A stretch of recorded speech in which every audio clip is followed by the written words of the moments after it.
Welcome back to Lexicon, where we carve through the clutter to uncover the truth behind the words and phrases we use every day.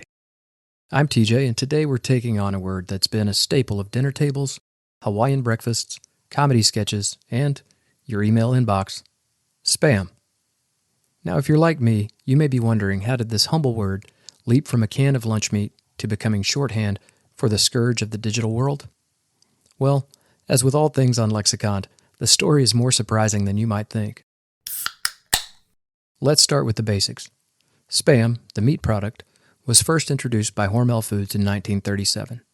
It's a canned combination of pork, ham, salt, water, sugar, and sodium nitrate. But what's with the name? Well, according to the Spam Museum, and yes, that's a real place, feel free to stop by for a free tour if you're ever in Austin, Minnesota. Now, the records show that Hormel held a contest to name the product before its official launch at a New Year's Eve party in 1936. And the winner was Ken Daigneault, an actor and brother of a Hormel executive who suggested the name Spam as a blend of the words spiced and ham. Quick, simple, and catchy. I really hope his prize wasn't a lifetime supply of Spam. Spam as a meat product became wildly popular during World War II because it was shelf-stable, didn't require refrigeration, and could be shipped to troops overseas. And by the end of the war, Spam was a global phenomenon, earning it nicknames like the ham that didn't pass its physical and Special Army meat. Later, in places like Hawaii and Guam, it became so ubiquitous that it remains a beloved culinary staple to this day. But the real linguistic twist comes in 1970, thanks to the British comedy group Monty Python. In a famous sketch, a diner tries to order breakfast, only to find that nearly every item on the menu contains Spam. And as the waitress drones on and on about the Spam-filled options, a group of Vikings in the corner begins singing, "Spam, spam, spam, spam." And the absurdity of this sketch began Spam's association with repetition and annoyance. Here's the first 30 seconds of that skit. Well, what you got? Well, there's egg and bacon, egg, sausage and bacon, egg and spam, egg, bacon and spam, egg, bacon, sausage and spam, spam, bacon, sausage and spam, spam, egg, spam, spam, bacon and spam, spam, sausage, spam, spam, spam, bacon, spam, tomato and spam, spam, spam, spam, egg and spam, spam, spam, spam, spam, spam, spam, bacon and spam, spam, spam and spam.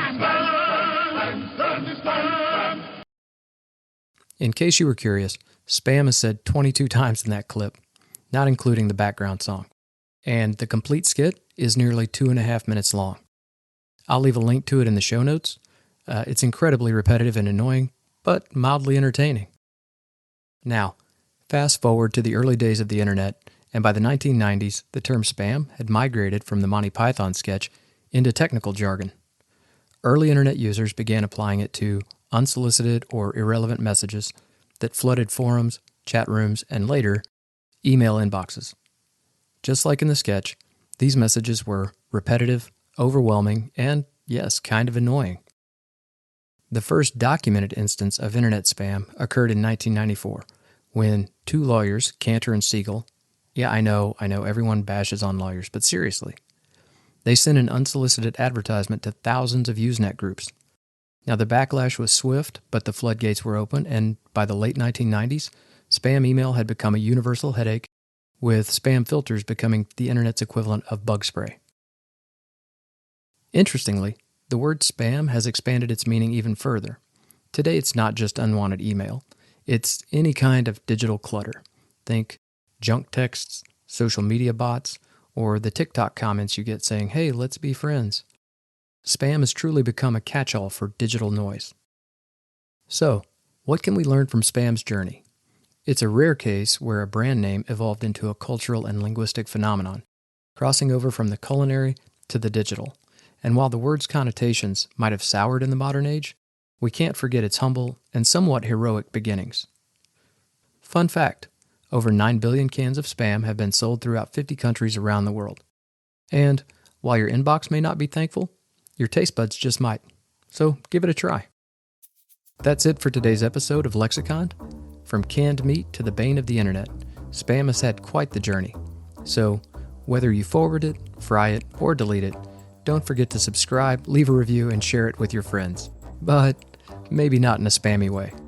Got a word or phrase you're curious about? Drop me a line on social media. As always, Lexicon is written, recorded, and produced by me, your Logophile companion, TJ Martin. Sources and additional credits are in the show notes. See you next time.